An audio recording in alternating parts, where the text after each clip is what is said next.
Hello guys, welcome back to my YouTube channel রোজকার রান্নাঘর। আজকে তোমাদের সামনে নিয়ে চলে এসেছি বর্ষার একটা নতুন রেসিপি, যেটা সন্ধেবেলার টিফিন খাওয়ার একটা খুব ভালো একটা নাস্তা।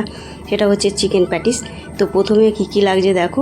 আমি প্রথমে ওভেনে ননস্টিক প্যান বসিয়ে দিয়েছি, তার মধ্যে সামান্য একটু তেল দিয়ে দিয়েছি। আর আমি না যখন চিকেন আসে তখন একটু বোনলেস চিকেন দেখে তুলে রাখি, কেন কখন কি তৈরি করি সেটা তো বলা যায় না। তো যখন যা মনে হয় তখন সেটা তৈরি করে ফেলি চটাপট। তো যাই হোক, আমার মতো কে কে এরকম করো, কজন করো কমেন্টে জানিও। আর কথা বলতে বলতে তেলটা গরম হয়ে গেছে, সেই তেলটার মধ্যে আমি একটা পেঁয়াজ কুচি দিয়ে দিয়েছি। এবার একটু সামান্য নাড়াচাড়া করে, বেশি ভাজা ভাজা করতে হবে না, সামান্য একটু এদিক ওদিক করে নাড়াচাড়া করতে হবে। তার মধ্যে দিয়ে দেবো আদা কুচি, রসুন কুচি আর দুটো কাঁচা লঙ্কা। যে যেমন ঝাল খাও তেমন দেবে। দেখো হালকা মতো একটু নাড়াচাড়া করে যখন একটু সফট হয়ে যাবে, তারপরে আমি ওর মধ্যে দিয়ে দেবো আধা চামচ হলুদ গুঁড়ো, লঙ্কা গুঁড়ো, আর দিয়ে দেবো একটু জিরে গুঁড়ো আর সামান্য নুন। তার মধ্যে সেই যে বোনলেস চিকেনটা যে রেখে দিয়েছিলাম, সেটা কুচি কুচি করে কেটে রেখে দিয়েছিলাম ছোটো ছোটো টুকরো করে, ওটা এবার ওর মধ্যে দিয়ে একটু নাড়াচাড়া করে, তারপর হাফ চামচ আমি টমেটো পিউরি দিয়ে দিয়েছি, কেচাপ, আর দিয়ে দিলাম হচ্ছে সয়া সস দিয়ে এবার ওটাকে ভালোভাবে একটু নাড়াচাড়া করে এদিক ওদিক করে একটু ভালোভাবে নাড়তে হবে আর নেড়ে একটু সেদ্ধ করতে হবে। তো আমি ওর মধ্যে সামান্য একটু জল দিয়ে দিয়েছি। দেওয়ার পর তোমরা যদি এতে একটু বাটার দিতে পারো তো আরও খুব ভালো হয়, টেস্টটা খুব ভালো আসবে।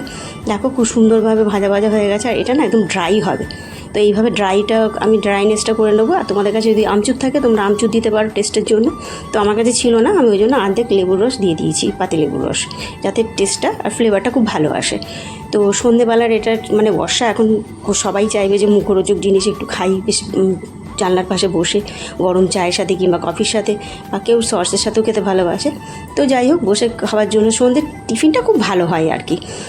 তো এর মধ্যে আমি আটা মেখে দিয়েছি, মানে ময়দা মেখে রেখে দিয়েছিলাম। তো তাতে আমি কিচ্ছু দিইনি, সামান্য একটু ঘি দিয়েছি, আর দিয়েছি আন্দাজ মতো নুন আর একটু চিনি দিয়ে ওটাকে ভালোভাবে মেখে রেস্টের জন্য রেখে দিয়েছিলাম 15-20 মিনিটের জন্য। রেখে দিয়ে এবার সেটাকে আমি ভালোভাবে, যেহেতু আমার চিকেনটা হয়ে গেছে, তো এরপরে আমি এটাকে বেলে নেবো পাতলা পাতলা করে, একদম পাতলা পাতলা করে বেলতে হবে। তোমরা যদি পারো কর্নফ্লাওয়ার দিয়ে বেলতে পারো, বা তোমরা ময়দা দিয়েও বেলতে পারো, আটা দিয়েও বেলতে পারো, তোমাদের উপর ছেড়ে দিলাম। এবার আমি এটাকে ময়দা দিয়েই বেলেছি। বেলে দিয়ে এবার আমি না একটা ব্যাটার তৈরি করেছি। সেই ব্যাটারটা হচ্ছে ময়দা আর সাদা তেল দিয়ে একটা ব্যাটার তৈরি করে রেখেছি। তো এইভাবে দেখো খুব সুন্দরভাবে পাতলা, একদম পাতলা পাতলা, দেখতেই পাচ্ছ আমি কতটা পাতলা করেছি। পাতলা পাতলা করে এইভাবে বেলে নিয়ে তার ওপরে যে আমি ব্যাটারটা, যে ময়দার তেলটা যে ব্যাটার তৈরি করে দিয়েছিলাম, সেটা আমি এর ওপরে ভালোভাবে স্প্রেড করে দিয়ে এবার আমি তারপর স্প্রিঙ্কেল করে দিলাম একটু ময়দার গুঁড়ো আর কি। ময়দার গুঁড়ো দিয়ে তারপর সেম প্রসেসে আবার ওই রকমই ব্যাটারটা লাগিয়ে দিয়ে আবার ময়দার গুঁড়ো দিয়ে দিলাম। দিয়ে আবার মানে 3টে ফোল্ড হবে। 3টে ফোল্ড করার পর যেরকম লাচ্ছা পরোটা করে না, ঠিক লাচ্ছা পরোটার মতো ওই রকমভাবে ফোল্ডিং করতে হবে। এইভাবে দেখো আমি ঠিক যেমন করছি তেমনভাবেই করে এবার এই যে আমি এইভাবে বেলে নিচ্ছি, ঠিক আছে। ঠিক এইভাবে ওলট পালট করে বেলে নিতে হবে, আবার রুটির মতো করে বেলতে হবে। দেখো বেলা হয়ে গেছে। এবার আমি কেন এরকম 3টে ফোল্ড করেছি, এই যে প্যাটিসের যে ভাঁজগুলো থাকে না, সেই ভাঁজগুলো খুব সুন্দরভাবে বোঝা যায়, আর তেলে দিলে খুব সুন্দর খুলে যায়। আর ঘিটা আমি কেন মাখার সময় দিয়েছি, ঘি দিলে না খাস্তা হয়, ঠিক আছে। তোমরা অবশ্যই ঘিটা দেবার চেষ্টা করবে। আর এইভাবে স্কোয়ারভাবে এই দেখো 4 কোণটা কেটে নিয়েছি স্কোয়ারভাবে। তো ভালোভাবে এবার যে ব্যাটারটা করে রেখে দিয়েছিলাম, সেই ব্যাটারটা চারপাশে লাগিয়ে নিয়ে এবার এটাকে ভালোভাবে ফোল্ড করে নিতে হবে।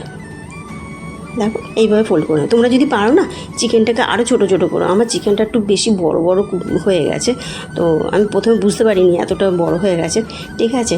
ভীষণ এক্সাইটমেন্ট ছিলাম তো, যে কতক্ষণ তৈরি করবো, কখন খাবো, কেন বৃষ্টির দিনে এসব খেতে খুব ভালো লাগে, মুখরোচক জিনিসগুলো, তাই না।